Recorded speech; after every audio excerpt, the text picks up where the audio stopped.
In Southern Africa, a recent documentary aired by Al Jazeera has been met with mixed reactions by Zimbabweans who want those implicated held accountable. The documentary unearths illicit gold trade and corruption linking powerful elites and politicians in Zimbabwe. It is the work of a 2-year investigation by an undercover Al Jazeera unit that infiltrated rival gangs that control Africa's gold. The documentary shows criminal networks turn dirty cash into gold, which is then sold around the world. The investigation leads to the highest offices of state in the Southern African country. Hopewell Chin'ono is a Zimbabwean journalist who has been arrested many times for exposing corruption in Zimbabwe. He's not joining us to discuss this further. Thank you so much, Hopewell, for your time here. Before we get into, the details of this, it would seem that you may have been vindicated, would you say?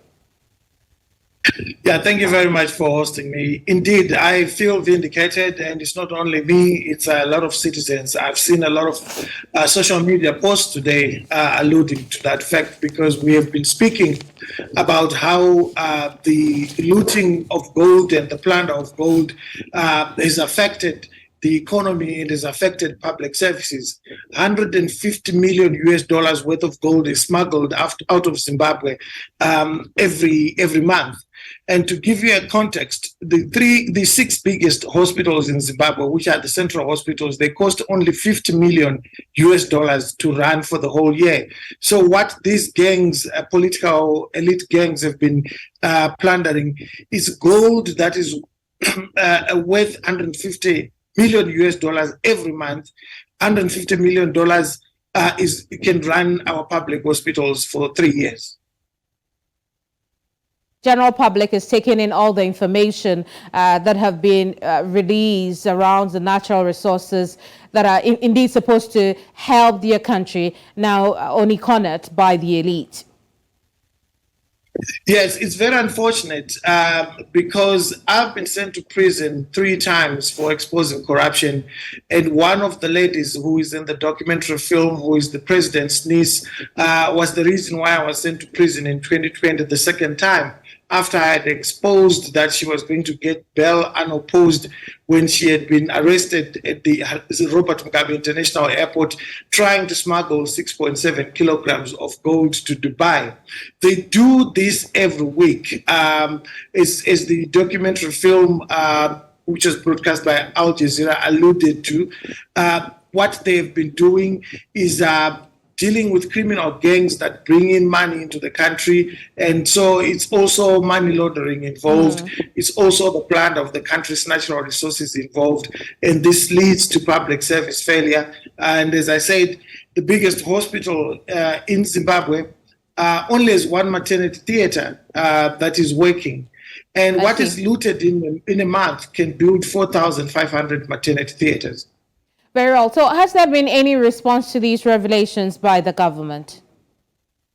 Well, there hasn't been an official response by the government, but people within the government, like the president's spokesperson, Mr. George Charamba, has been mocking the Al Jazeera documentary and mocking the journalists. And the ruling party has not issued an official statement, but officials of the ruling party have been trying to downplay this documentary. But what is interesting is that it's not only one documentary, it's the first part of a 4-part series. So we are waiting for the other 3 documentaries to see what's in them. While we look at that, let's talk about the poor character we've seen in the first one. He's alleged to be involved with a number of African heads of states and even controlling how elections go in certain countries. What is the import of this? Well, the impact of this is that when you have such criminal gangs allowed to come into state houses and allowed to control state institutions like central banks, and allowed to come into the country and loot and plunder and steal, we end up with a situation that we have in Africa today. In Zimbabwe, we do not have clean drinking water in urban areas. People get cholera people get typhoid. Right now, we've got about 75 people in Harare, which is the capital city, struggling with cholera, something that is a medieval disease. We end up with a situation where Zimbabweans die from easily treatable diseases like cancer. To give you an understanding of the situation with machinery in hospitals, there's no single working radiotherapy machine in Zimbabwe in all these public hospitals. So if one were to get cancer today and the prescription was radiotherapy, they were going to die. And we do not have MRI scans. We do not have X-ray machines in big towns like Kariba, which holds the biggest man-made dam in the world. Now, before we let you go, we also know that the Zimbabwean government has always maintained that sanctions are the cause of economic challenges they face. But this documentary exposes how much gold gets out of the country every week illegally. This suggests that there is still enough resources in your country, and like you have mentioned, they could be used for certain key projects that people in the country need, like in healthcare, like in industries, and the payment of civil servants. So let's talk a little more deeply about how this could help people on the ground. Indeed, that is true. The sanctions argument has been thrown out of the window. In fact, the biggest mistake that they made was the central bank governor responded to the documentary before it was broadcast by Al Jazeera 2 weeks ago.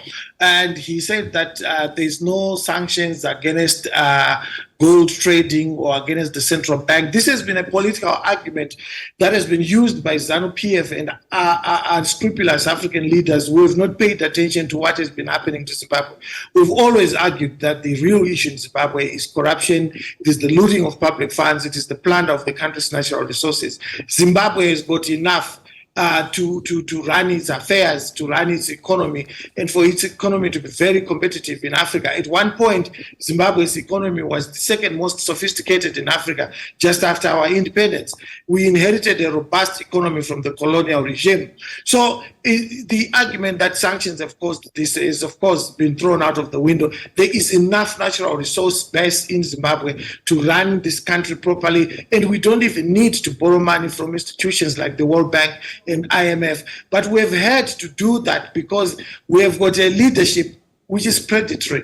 It does not care about the people. It does not care about the welfare of the people that it rules over. It does not care about the people that are dying, and it has allowed public institutions to collapse and die.